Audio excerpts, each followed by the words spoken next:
Dia terlihat di permukaan sebagai duta amal yang mendanai anak-anak miskin. Namun di belakang, dia mengirimkan anak-anak ini kepada pejabat tinggi kelas atas. Memiliki rumah mewah besar senilai ratusan miliar. Namun dia terlibat dalam perdagangan manusia yang kotor. Wanita miskin itu membawa putrinya untuk menjadi pembantu di rumah mewah. Namun di sebuah pesta pribadi, putrinya yang baru berusia 8 tahun diperhatikan oleh generasi kedua orang kaya. Dan gadis ini adalah Xiao Sui ketika masih kecil. Saat itu, namanya adalah Rui.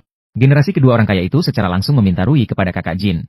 Kakak Jin tentu saja tidak akan menolak. Di matanya, nyawa orang miskin tidak berharga. Bahkan tidak berharga seperti seekor anjing. Hanya karena Rui membuat suara saat kakak Jin sedang makan. Tidak sengaja mengeluarkan suara. Ibunya mengambil kesalahan untuknya.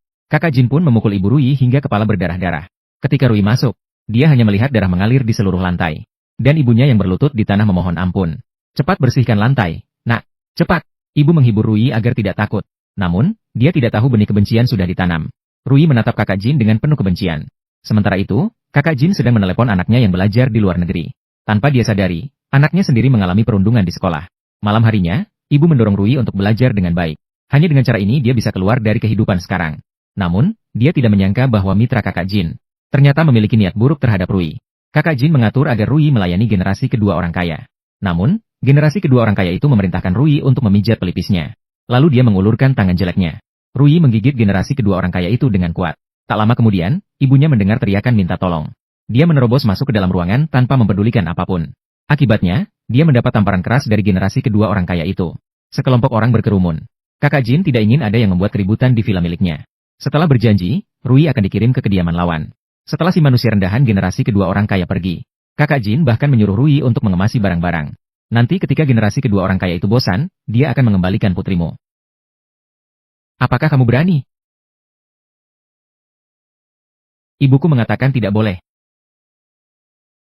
Semua orang bilang anak adalah batasan ibu. Ibu Rui melempar ke arah kakak Jin. Segera menyuruh Rui untuk mengambil barang-barang ibu dan anak itu. Rui yang kecil juga sangat pintar. Dia menarik dan memutuskan saklar listrik rumah mewah. Namun, saat ibu dan anak itu melarikan diri, pelayan pria menghantam dengan palu ke arah mereka. Ketika ibunya membuka mata lagi, Rui sudah seperti domba masuk ke mulut harimau. Kakak Jin bahkan menghukum ibu Rui dari belakang. Kakak Jin sangat marah. Dia mengatakan ingin mengirim Rui kepada orang kaya untuk disiksa. Mendengar ini, ibu Rui mengalami ledakan adrenalin. Ia malah menggunakan tusuk konde untuk melukai leher kakak Jin. Mengancamnya agar Rui cepat melarikan diri. Ibunya menyuruh Rui untuk mencari bos wanita. Tapi sebelum Rui sempat melarikan diri, dia malah dibunuh balik. Kakak Jin memukul sampai mati ibu Rui. Ia memukul tanpa henti seperti orang gila. Rui menangis dengan sangat pedih. Tapi itu tidak bisa menghidupkan kembali ibunya. Untuk menghindari agar tidak ditemukan, kakak Jin mengubur ibu Rui di tempat. Sedangkan Rui dibawa oleh supir ke rumah generasi kedua orang kaya. Rui sangat tahu apa yang menantinya. Daripada diperbudak, lebih baik mempertaruhkan semuanya. Ia menggunakan tusuk konde ibunya untuk menusuk mata asisten. Ia cepat-cepat melarikan diri dari dalam mobil. Berlari menuju jalan layang. Tubuhnya yang kurus sangat tangguh di tengah angin dingin. Rui mengikat rambutnya dengan rapi. Ia melompat ke dalam laut. Ia mengikuti pesan terakhir ibunya. Berusaha menemukan bos wanita. Ini adalah tempat perlindungan para buronan. Bos wanita dengan baik hati menerima Rui.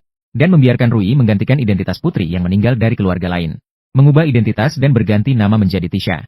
Maka sejak hari itu, Rui yang lemah tak berdaya telah mati. Menggantinya adalah Tisha yang penuh kebencian. 10 tahun berlalu begitu saja. Tisha tumbuh menjadi wanita cantik dengan kulit putih. Begitu dia masuk ke bar, dia menarik perhatian Awen, generasi kedua orang kaya. Dan Awen adalah putra saudari Jin. Awen terus minum hingga malam. Siapa yang tahu kapan merokok di luar? Tiba-tiba terdengar suara peluit yang nyaring. Mendekat dan ternyata itu adalah wanita cantik dari siang hari. Pemburu sering tampil sebagai mangsa. Tisha dengan aktif menggoda. Mengatakan bahwa desainer rumahnya adalah Awen. Awen bertanya kepada Tisha apakah dia menyukai desainnya. Tisha justru menjawab di luar konteks. Dia mengatakan desain rumahnya penuh dengan kesepian. Awen dikirim ke luar negeri oleh kakak Jin sejak kecil. Ju mengalami perundungan di sekolah, tidak perlu dibicarakan. Setiap kali meminta bantuan kepada kakak Jin selalu mengabaikannya. Dia percaya anaknya perlu belajar dari pengalaman.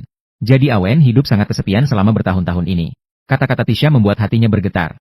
Seolah-olah ada yang melihat jiwanya melalui tubuhnya. Namun ketika Awen ingin melanjutkan percakapan, Tisha berkata bahwa sudah terlalu larut. Dia harus pulang.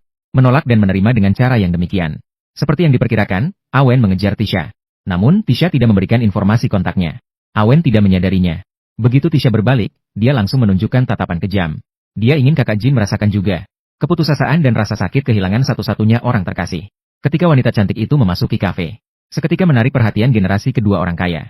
Jelas-jelas ingin menjalin kedekatan dengan generasi kedua orang kaya. Namun, wanita cantik itu hanya menyapa dengan sopan. Inilah cara pemburu kelas tinggi muncul. Sejak pertemuan kebetulan terakhir Awen dengan Tisha, dia selalu tidak bisa melupakan wanita misterius ini. Dia pergi ke kafe tempat mereka bertemu setiap hari, mencoba untuk secara kebetulan bertemu Tisha di sini. Tanpa disadari, Tisha sudah melihat semuanya. Dia memilih untuk muncul setelah membuat penasaran. Awen akhirnya mendapatkan kontak Tisha, tenggelam dalam kebahagiaan sampai tidak bisa keluar. Namun, tidak tahu bahwa Tisha begitu keluar, dia langsung membuang kopi yang baru saja dibelinya ke tempat sampah. Ibunya dipukuli sampai mati oleh ibu Awen. Tisha juga ingin membuat kakak Jin merasakan sakit kehilangan orang terkasih. Mulai hari itu, mereka berdua mulai berkencan. Siapa sangka saat makan, pelayan itu malah tidak sengaja menumpahkan kuah sayur ke tubuh Tisha.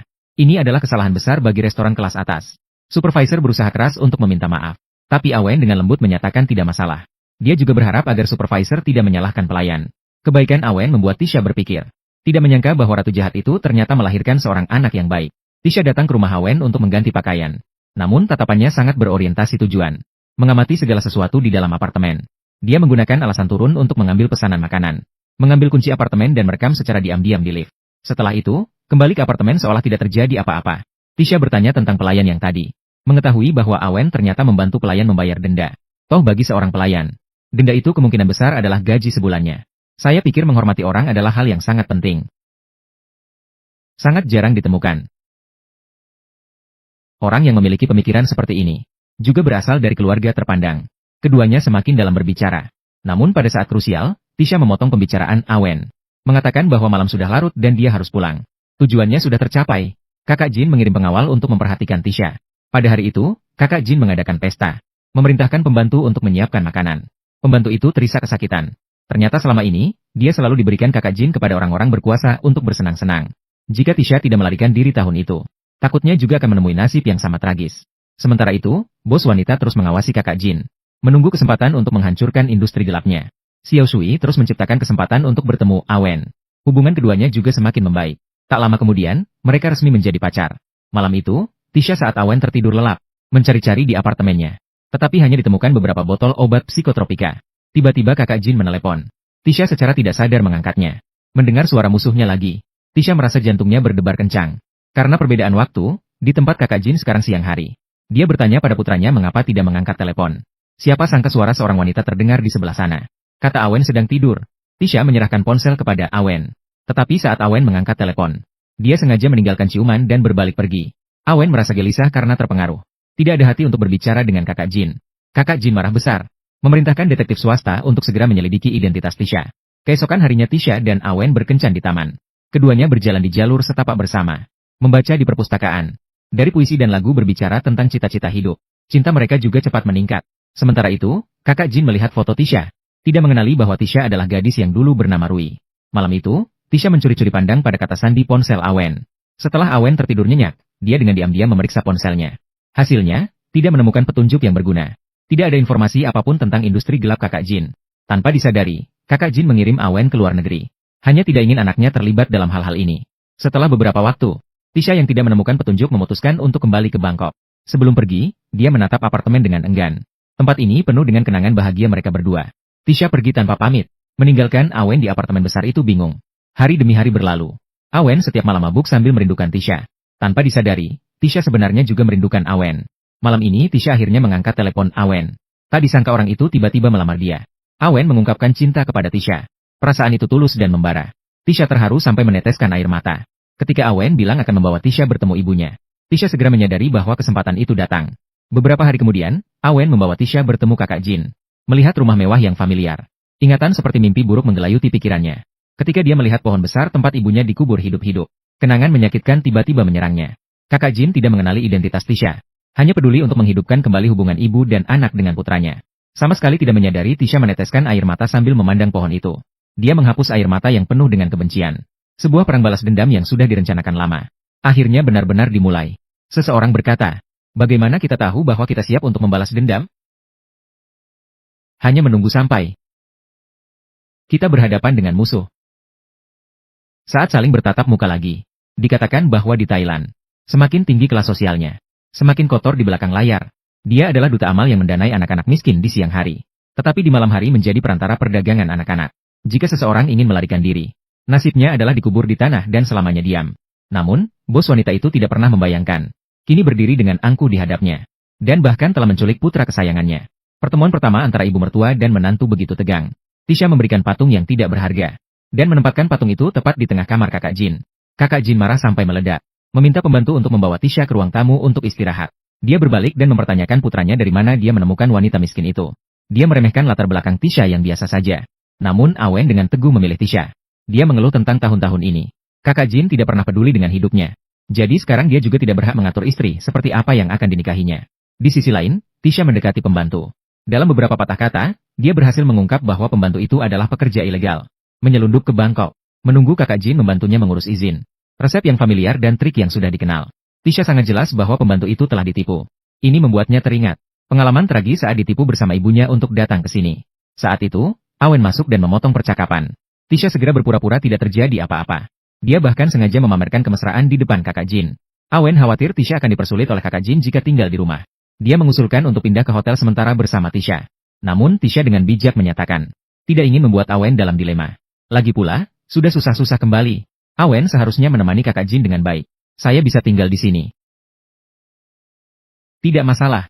Awen merasa senang dengan pengertian Tisha. Tanpa dia sadari setelah dia tidur, Tisha diam-diam keluar dari kamar untuk menyelidiki villa. Bahkan mengeluarkan ponsel untuk melihat rekaman pengawasan. Ternyata patung yang dia berikan kepada kakak Jin siang tadi. Di dalamnya diam-diam tersembunyi kamera pengintai. Tisha mengambil gambar secara sembunyi-sembunyi kakak Jin dari luar jendela. Hasilnya, dia bahkan melihat kakak Jin sedang merapikan sekantung uang tunai. Tiba-tiba menyadari ada seseorang. Kakak Jin segera waspada dan melihat keluar jendela. Tisha ketakutan menempel erat di jendela kaca. Memanfaatkan titik buta penglihatan untuk menghindari bahaya. Tapi untuk lebih memahami kebiasaan kakak Jin, Tisha sengaja merokok di ambang jendela. Ternyata bau asap menarik perhatian kakak Jin. Katakan padanya tidak ada orang yang merokok di rumah ini. Namun kakak Jin bersedia menemani Tisha untuk merokok. Keduanya tampak tenang di permukaan. Sebenarnya sudah ada arus bawah yang bergejolak. Kak Jin bertanya pada Tisha apa yang disukainya dari Awen. Di matanya, Tisha menginginkan status bangsawan putranya.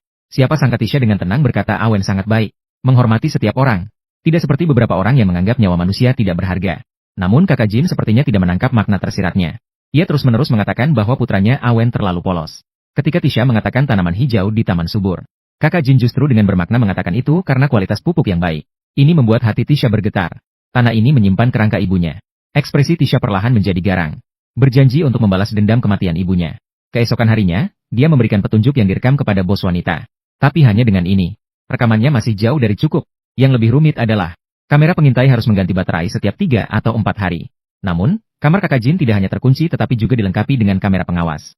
Tidak mungkin untuk masuk dan mengganti baterai. Tisha harus mencari seorang asisten. Dan juga seseorang yang bisa sering masuk dan keluar dari kamar kakak Jin. Jadi, Tisha mengincar pembantu wanita. Dia sengaja mendekati pembantu.